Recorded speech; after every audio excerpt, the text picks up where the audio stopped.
Hey, kia ora, Helen Brums here, coming to you live from Sun City in Arizona. I hope you're all having a super fantastic, sparkling day. Welcome to Before the Dirt Nap podcast number 1184. We are talking about Family History Month, and today we're looking at the wonders of wandering. Yes, the wonders of wandering. What does that mean? Well, sorry,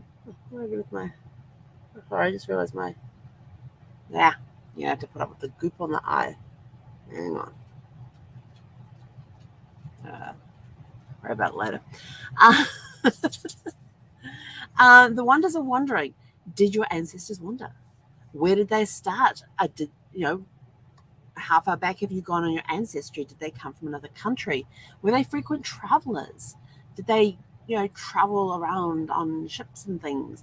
I had ancestors who lived in New Zealand, and some of their family was in Australia, and there are shipping records of them going backwards and forwards between Australia and New Zealand to visit family. It didn't happen very often. It wasn't one of these regular things. Oh, let's go visit the family, hop in the car, and off you go. Yeah, no. This was back in the day before planes, where everything was done on ships. A great example, my third great grandfather and my fourth great grandfather, who we're trying to find now, was on one record he was a foreign agent, on another one he was a jeweler, on another one he was a traveling salesman or something like that. So now I'm going to be starting to dive into shipping records to see if I can find him on the manifests for the shipping records. And yes, oh my gosh, the shipping records have some really cool information on them. We found shipping records for my ancestors who came from England down to New Zealand, who left as a family of 4, arrived as a family of 5. Mum was pregnant the mother was pregnant on the way down. Not my mum. This was way before her time. The mother of the family was pregnant at the time, who was, second or third great grandmother was pregnant at the time when they left. They had the baby on the journey, and they arrived in New Zealand. As a family of 5 instead of a family of 4 that had left. So there were things like that, or she arrived pregnant. That gets noted on there as well. So you can find shipping manifests of passengers who leave from the port the ports at the time kept the records of the shipping manifests, and it was crew and passengers are on the list. So if you had somebody who worked with the boats and the ships and things, they would be on a manifest somewhere as a crew member. You had those that were immigrating or visiting, and some of the details depended when and where and all of that sort of stuff. But the ones coming from England down to New Zealand had on there that they were going down, and the government was providing assistance for New Zealand to be colonized. So they were helping pay the fare for people wanting to leave England and go down to New Zealand. And so it was documented on the shipping manifest how much the government was paying versus how much they were paying, and that sort of thing. So it was interesting to read that on the thing. But on there it would have, and on some shipping manifests it annoys me because they only have first initial, and on other ones they have first name, sometimes the middle name. So it was either so you will either find on shipping records, depending on who was taking the information at the time, what information they needed to record, and everything else. But you will find like last name, first initial, last name, first name, middle name. You will find, and then you'll find it all reversed as well. So some would go by the last name, the surname. Some would be by first name or first initial, or first name, middle name, last name. But if families were traveling together, they would be listed together, and some of them would have like just the husband's name traveling with, and then it'll be his wife and 3 children or whatever, and it'll be where they resided within the country they were leaving from and where they were going to. Some of the shipping information I have, the immigration information that I have seen, or the shipping information I've seen coming into the US, some of it has it recorded, who were you meeting, who were you traveling to meet. So it had kind of some, they started bringing in some like immigration questions onto the shipping log, what is your purpose of going to this place? And this was on the passenger list. what is your purpose of going there? Is it business? Is it pleasure? Who are you going to see there? Where do they live? So it gave you more information too, because you could find relatives on there. You could find some relatives of theirs on there. And then you have another clue to the who's in the family and everything. So shipping passenger lists are very interesting. And then you've got the immigration records where they go through immigration control and things like Ellis Island, for example, coming into the States. I have found Brad's family coming through Ellis Island, and I keep finding one of his great uncles was a regular visitor through Ellis Island because he was a pianist on a cruise ship. When they started having cruise ships and stuff, he was a pianist on board the cruise ships, and so you would see entries of him coming in, and at times there were photographs attached to some of his files, and I was like, "This is awesome!" So there's other information there for you too. If for the cruising industry, were they passengers on cruise ships? And what information can you find from there? And if they were on the cruise ship, were they crew or were they passengers? So there's a lot of information out there in different places, And so I'm going to start looking for my fourth great-grandfather on shipping records to see if I can find him when he left England to go to wherever it was that he would go to buy the gemstones and bring them back to make them into the jewelry. And see if I can find him that way. So it's kind of interesting what you can find out on there as well. And like I said, some are very detailed, some are not. I have, which one is it? My second great-grandmother on my maternal side, they lived in Australia for a while, and we have the records of them arriving from England into Australia. We know roughly when they left Australia and moved to New Zealand because one child was born in Australia, the next one was born in New Zealand. What we cannot find right now are the passenger manifests. So it may not be online. It could still be one of the ones that hasn't been digitized yet and put online. But of the ones that we can find online, and this is one of those projects that's ongoing, and a lot of times there's projects that are ongoing, so you keep going back every now and again and checking and go back and check and see if they've been added in and that sort of thing. So there's all sorts of fun things like that you can go and find. But I don't know exactly. We know roughly when. Like I said, one child was born in Australia, the next one was born in New Zealand. We have the birth records that prove that. When did they go between when did they move from Australia to New Zealand? Sometime between those two births. We don't know how long after the one was born in Australia they moved, or how close to the one in New Zealand was born that they moved. So there was like a 2-year period. I think it was 2 years. So there's a 2-year period and so I've gone through, and I knew roughly the area that they were living in at the time based on city directories, which is another great resource for us as well. Oh my gosh. You can follow, if your relatives move from place to place, you can follow them through city directories. If they had a city directory, that's another good resource. But we're talking about the ships and travel, the travelers and the family. Those that got the travel bug. So I went to the area where they last lived and the port that was closest to where they lived, and checked all of the online manifests, passenger lists for those going from Australia to New Zealand. Not on there. I checked the New Zealand side to see of all the ships that came into port and the paperwork that they had with the passengers on there. Nothing there either, because I didn't know which port they went to either. So there's the passenger list from the port of departure. Then there's a passenger list for those coming into for the arrivals. So you've got 2 separate passenger lists on the same ship, but it's all filled out by the captain or whoever he designated to fill it out, one of the officers. But it would have a list of the crew, it would have a list of the passengers, and the departing port would get a copy, and then when they arrived in the new port, they would get a copy. And if anybody passed away on the voyage, it was noted on the passenger list that they passed away. If there were any births while they were on the voyage, that was noted on there as well. So then you can compare, they left this port on such and such a date. Now you can go back to that port and see if they have the passenger records, and then you can do a comparison to see, who was born, who wasn't, who died, all that sort of stuff. So there's a lot of great information on there. And like I said, over time it changed. Sometimes it was just last name with a first initial. Sometimes it's last name, first name. Sometimes with the whole family listed.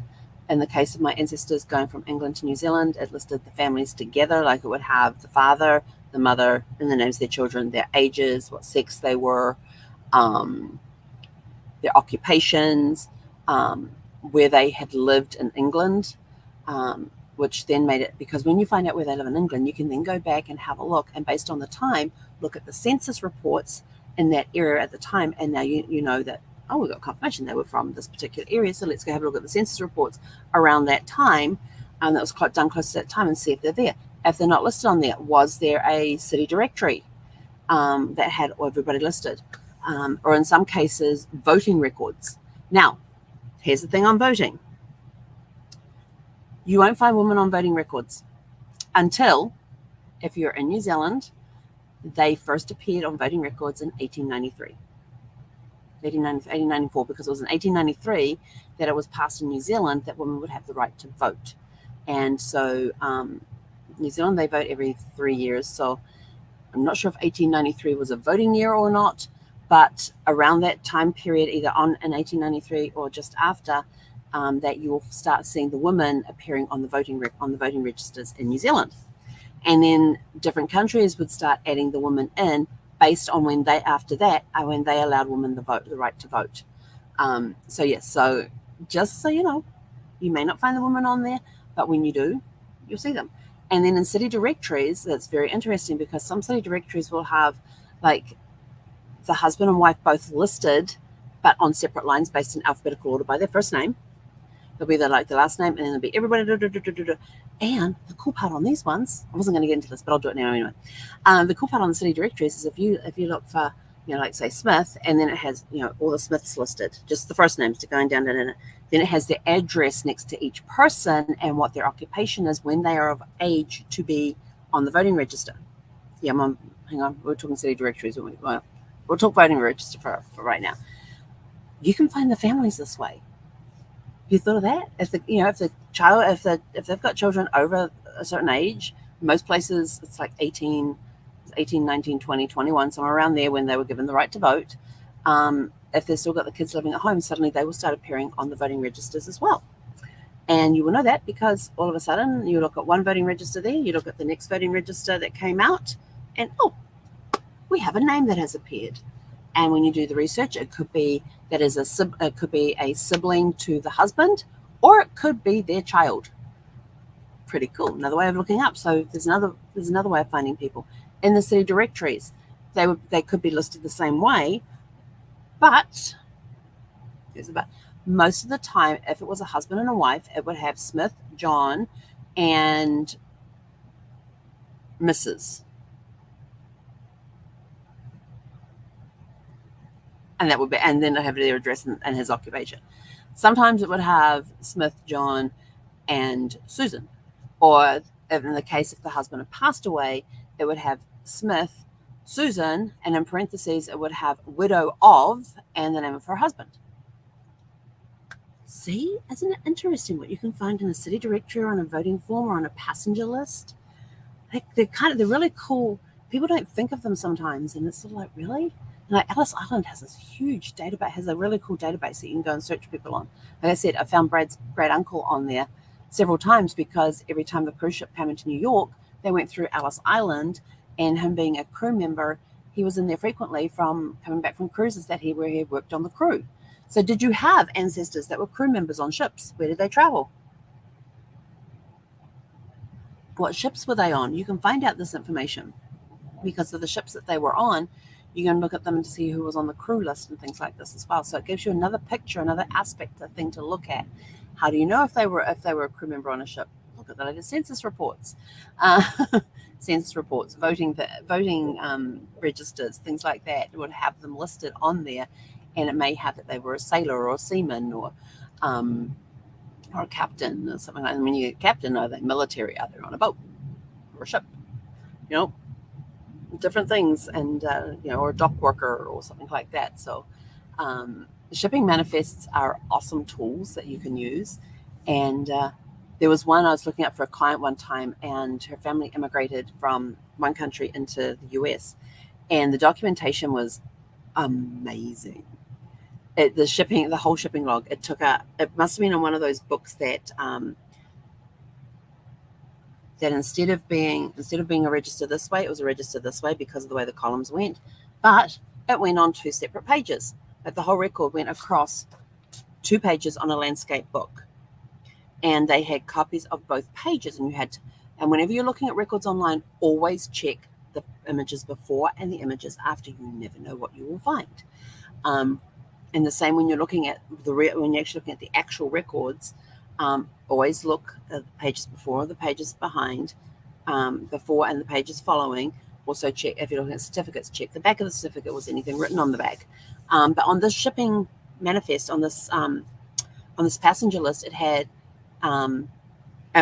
this person's name, and we thought, well, is this part of the same family? And so we followed the line across, and the first name, the last name matched. The age, around the same age, so a possible match. And we kept going across, where in this country did you live? Same place that we knew that this person lived as well. What is your purpose for this trip? And it was visiting a brother. Visiting a brother, and it had the name of the brother, and we're like, oh, they had a brother. So we wrote down the brother's name to go and research further later, and we carried on reading this information. And then it said, what was your last address in the country that you came from? They gave the address, and it matched up with what we had already. So we were sort of like, okay, this is highly, highly likely that this is the person we're looking for. And now we have the ship that they came on when they arrived in America. And so where do we go from there? So we went and looked up we then researched the brother to find out if it was the right family. Yes, it was. We found the brother, we found all of his information. And then we found his shipping record, him on the passenger list when he moved from their country to the US. So we were able to find that information as well. And it's like, this is really cool. And he had gone ahead further. But before he had gone, their father had moved there. And so on the brother's record, it had that he was coming to meet up with his father, had his father's name, had the address where he was living. And of course, it had the address where this guy had come from in their home country, but it had on there the address of his, the name of the person he was going to meet, and had relationship father. Then it had his address. Oh, this is so cool. This is on a shipping passenger list. And they were treating it like an immigration form because they were coming from a different country. And so then, of course, we followed that back. And I think that, if I remember correctly, the father had passed away before the daughter left to go over there. So that's why the brother's name was on there and not her father's name. But it was interesting because we could follow the family coming in drips and drops into the US from this other country. And it was just the coolest piece of information to go through. And by going through this documentation, we found out that she had a brother, which we didn't know at that point. And the client didn't know anything about a brother either. So we were able to find all this information for them, put it all together. And they're like, she had a brother? Like, oh, yeah, we found a brother. And here's the information. And she's like, I never knew that she had a brother. Huh. So you can find out all sorts of things on passenger lists. And so we found that. And the only reason we could match them up was because of the names that they had, who they were going to visit, from the information that was given from where in her country she lived, including her address, which matched up with what we had already found on census reports and in city directories. We found the name of the father through the brother.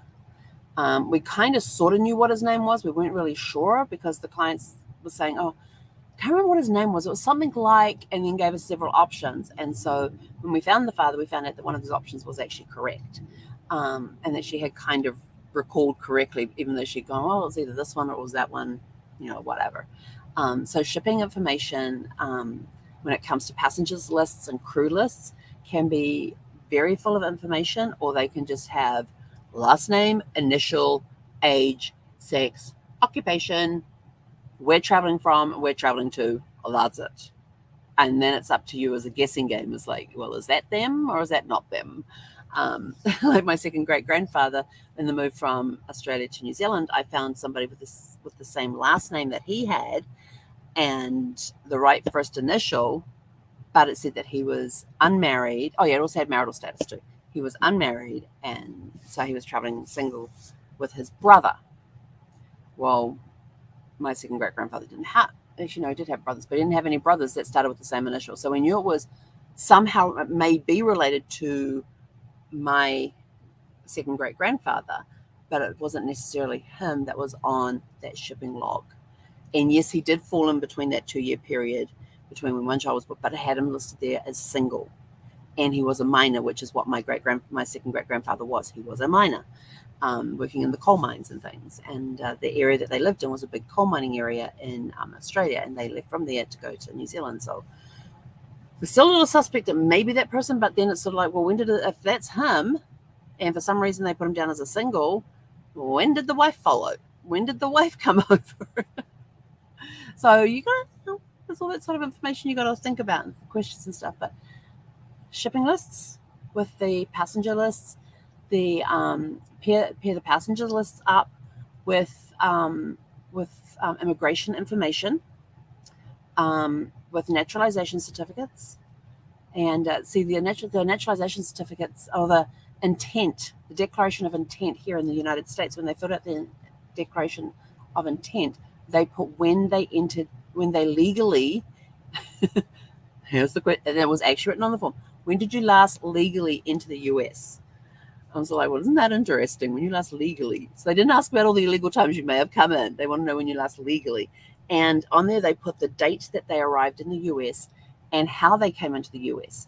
Like one client I'm researching, her grandfather came down from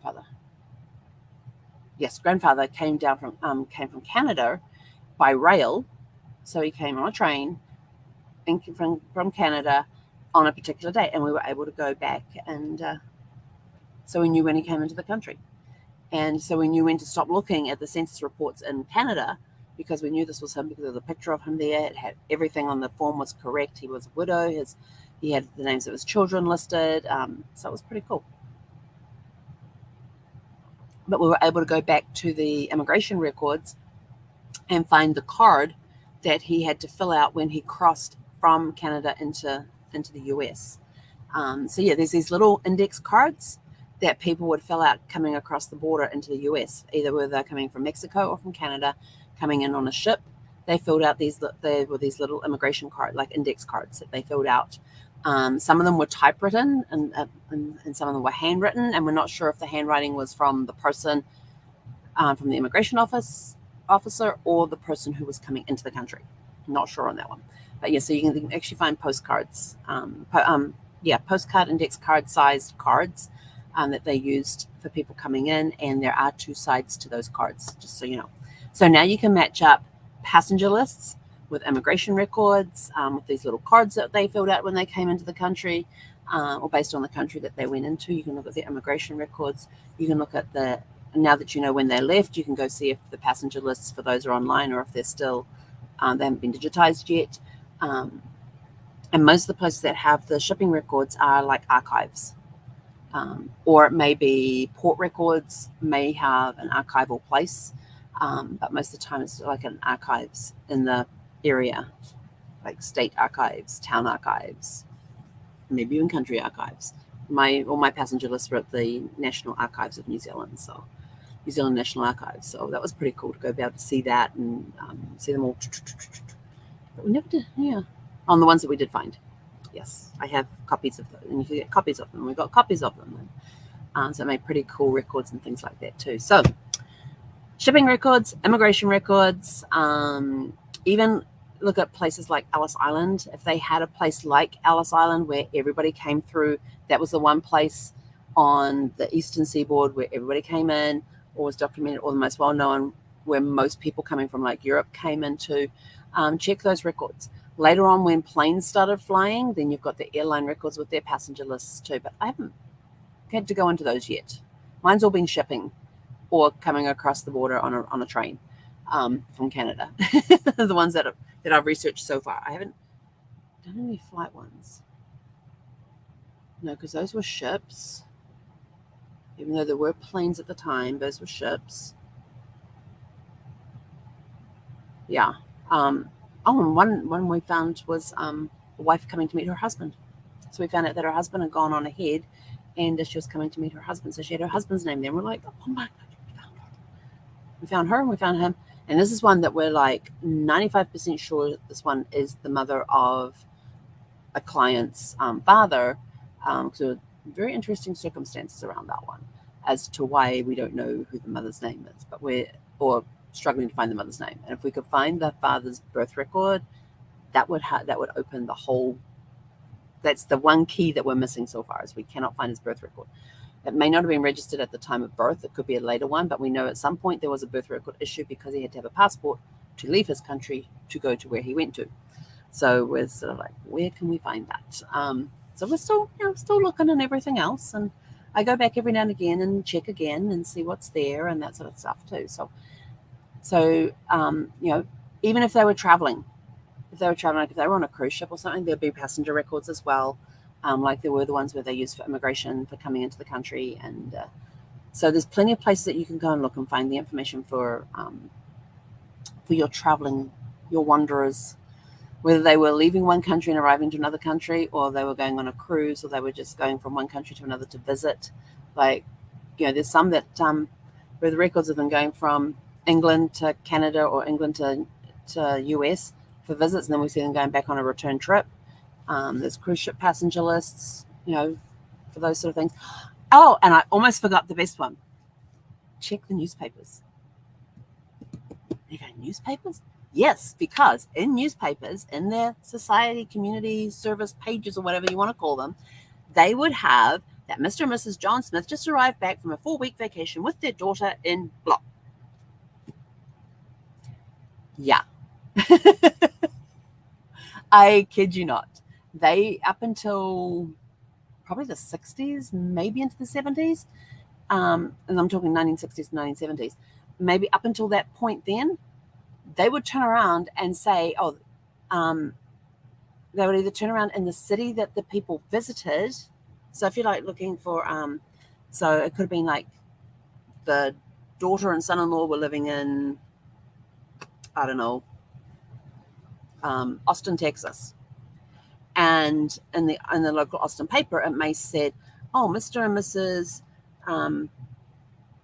Jack Jones have just farewelled Mrs. Jones' parents, who had been visiting, Mr. and Mrs. Smith, who had been visiting for the last 4 weeks, and they are returning to their home and it will have their address. I kid you not. It is. And then in the local paper where Mr. and Mrs. Smith lived, it would have that they were returning from a vacation in Austin, visiting their daughter and son-in-law and their 3 or 4 grandchildren.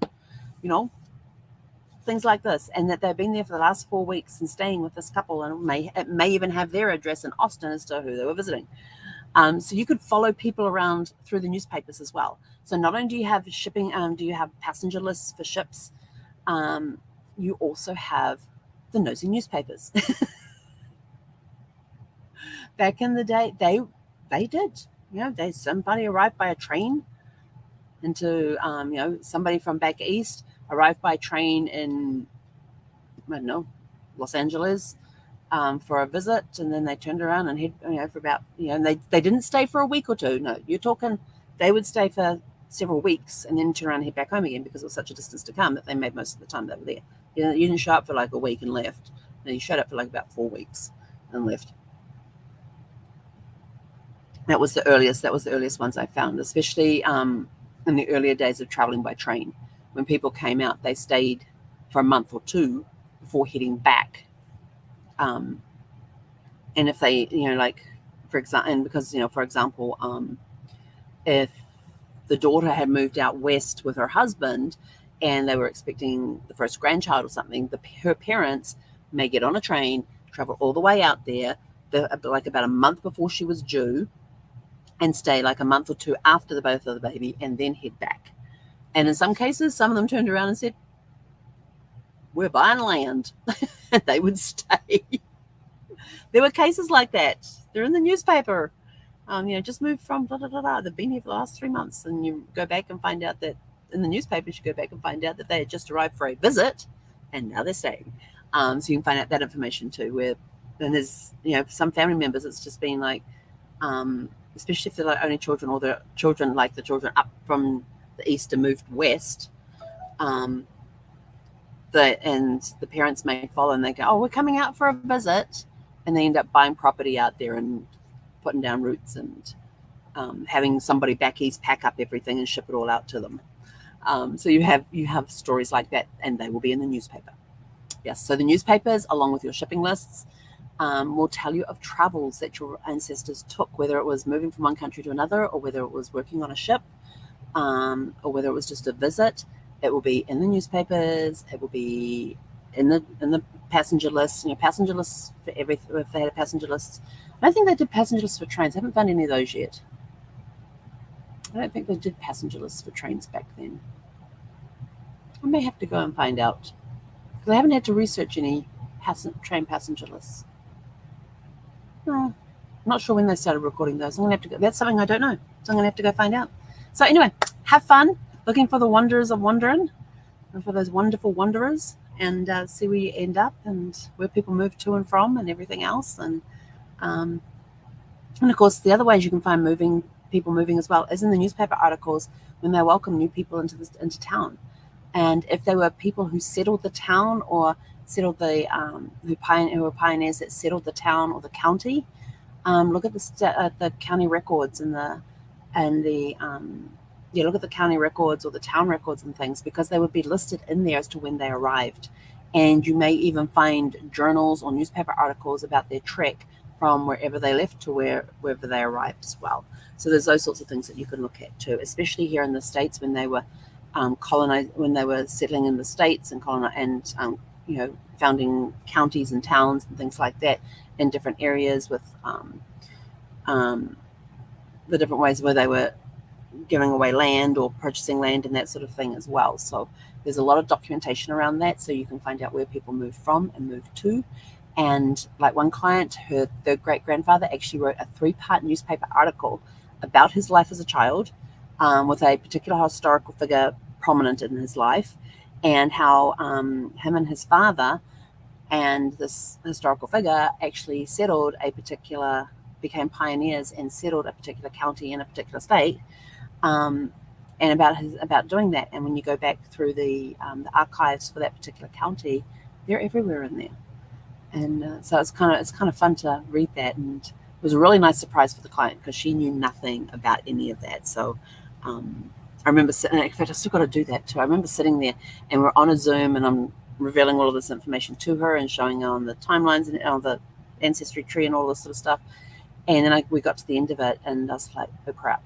She says, what? I said, I forgot to press record. I forgot to record it for her to go back. So I'm going to have to go back and set aside a time where I can do it uninterrupted and record the findings for that particular branch of the family, because I may even have some more stuff added in there as well. But anyway, I'm out of here. Go have a super fantastic sparkling rest of your evening. Here she comes. And we'll catch you guys back here tomorrow evening at 6 p.m. Pacific. Hey, Conera, you ready for your walk?